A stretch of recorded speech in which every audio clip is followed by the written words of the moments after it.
نبی پاک صلی اللہ علیہ وسلم اللہ کے نبی ہے، خاتم النبیین ہے، ہم مانتے ہیں، پر ساتھ ہم شریک کس کو ٹھہراتے ہیں؟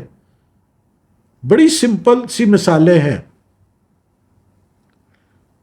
پیسے کو، کہ اگر میرے پاس پیسہ ہوتا تو میں یہ کر لیتا، اگر پیسہ ہوتا، پیسے کی وجہ سے یہ ہو گیا، فلانا کو میں نے ایک سفارش کی، کام کہا تو میرا یہ کام ہو گیا، ورنہ یہ کام نہیں ہونا تھا۔ یہ ہمارے روزمرہ کے عام جملے ہیں جو ہم اپنی زندگی میں استعمال کرتے ہیں۔ ایک اور میں آپ کا واقعہ بتاؤں، چند سال پرانا واقعہ ہے، وہ بھی ایسی ذہن میں آ گیا۔ کسی نے مجھے بلایا کہ یار یہ میں نیا گھر بنایا ہے، آ کے دیکھو، تو میں گیا، تو میں جب انٹر ہوا، بہت زبردست، بہت جو فائن جو آرکیٹیکچر اور ایلیویشن، بہت ہی خوبصورت گھر تھا، بہت بڑا گھر تھا۔ میں نے کہا بھائی آپ کی تو چھوٹی سی فیملی ہے، اتنا بڑا گھر بنانے کی کیا ضرورت ہے؟ آپ 2 چھوٹے گھر بناتے، ایک کرائے پہ چڑھاتے، ایک پہ خود رہتے، تو آپ کی ایک انکم بھی اچھی جنریٹ ہو جاتی، فائدہ کیا؟ انہوں نے کہا کہ بھائی بچوں کی شادی نہیں کرنی، بڑا گھر ہوگا، گراج میں بڑی گاڑیاں کھڑی ہوں گی تو رشتے بھی اچھے ملتے ہیں۔ ٹھیک پوائنٹ آپ سمجھ گئے نا میں کیا کہنا چاہتا؟ اینڈ میں سب یہی کہتے ہیں کہ رشتے تو آسمانوں پر بنتے ہیں، انشاءاللہ ہر دعا نماز میں یہی دعا کرتے ہیں نا کہ ہمارے بچوں کے اچھے نصیب ہوں، اچھے اللہ میاں رشتے آئے۔ سورہ فاتح میں الحمدللہ رب العالمین، اللہ ہی رب ہے، پوری عالم کا رب ہے، ٹھیک ہے، مالک یوم الدین، قیامت کے دن کا مالک ہے، سب مانتے ہیں۔ پر جب ہم بولنے پر آتے ہیں، بات کرنے پر آتے ہیں، دیکھیں اللہ نے قرآن میں سب کو ایک بڑی کامن سی عام سے مشہور چیز ہے، اعمال کا دار و مدار نیت پر ہے۔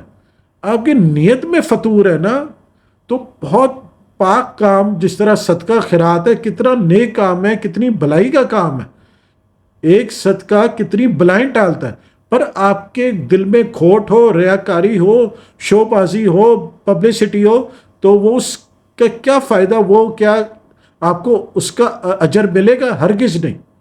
تو کہتے تو ہم یہی ہیں کہ ہر شے کا مالک اللہ ہے، وہ کل شیء قدیر ہے، ہر شے پر قادر ہے، ٹھیک ہے۔ پر آخر میں پہلے ہم سارے اسباب کے نام لے لیتے ہیں۔ کوئی ماڑا بندہ کامیاب ہو گیا، اس کے پاس دولت آ گئی، پیسہ آ گیا، تو کیا کہتے ہیں؟ یار اس کی دکان چل پڑی ہے، اس کی فیکٹری چل گئی، اس نے فیکٹری لگائی، اس میں آرڈر اس کو کافی مل گئے، اس کو ایک اچھا کانٹریکٹ مل گیا، بٹ کوائن میں اس نے اتنا کما لیا، اس کے تو چھکے لگ گئے۔ اینڈ میں کیا کہتے ہیں؟ یار جس کو اللہ دے کوئی روک سکتا ہے؟ بھلا دینے والا تو اللہ ہے، جس کو چاہے چھپڑ پھاڑ کے دے جب اللہ دینے پر آتا۔ پہلے سارے اسباب کے نام لے لیے، ٹھیک ہے، آخر میں مسبب الاسباب جو اللہ ہے، آخر میں اس کا ذکر۔ حالانکہ ذکر صرف اللہ کا ہونا چاہیے کہ اللہ نے اس کا نصیب کھولا، اس کے بھاگ لگائے تو یہ ترقی کر گیا۔ پھر اگر آپ چاہو تو سورس بتا دو گے، بولو کہ اس سورس کی وجہ سے، اس کام کی وجہ سے یہ ترقی کر گیا۔ ہمارے ہاں الٹ چلتا ہے کام۔ تھوڑی سی آپ دیکھو، یہ وہی جملے ہیں، وہی باتیں ہیں جو مشرکین مکہ کرتے تھے، نعوذ باللہ، شریک ٹھہراتے تھے بتوں کو، اور کہتے یہی تھے کہ مالک، پیدا کرنے والا، خالق تو اللہ ہی ہے۔ یہ میرے ایک ذہن میں بات آئی، وہ بزرگ کی بات لگی، تو میرا دل کیا کہ میں یہ ایک چھوٹی سی ویڈیو آپ لوگوں کو بنا کے ویڈیو بناؤں، تو آپ لوگوں تک بات پہنچے، میری کوئی بات آپ لوگوں کو سمجھ آئے، کچھ اچھا ہو تو میرے لیے یہ باعث صدقہ جاریہ بنے انشاءاللہ۔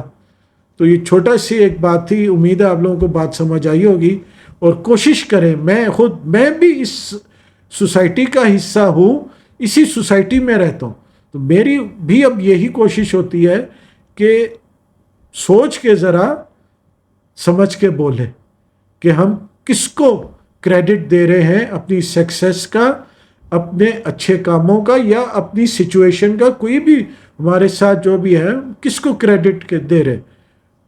Who deserves the credit؟ کس کو کریڈٹ جاتا ہے؟ صرف اور صرف واحد احد لا شریک اللہ کو۔ وہی ہر شے کا مالک ہے، ہر شے پر قادر ہے۔ امید ہے ویڈیو پسند آئی ہوگی، تو لائک شیئر ضرور کیجیے گا، اور چینل کو سبسکرائب کرنا نہ بھولیے گا۔ جزاک اللہ۔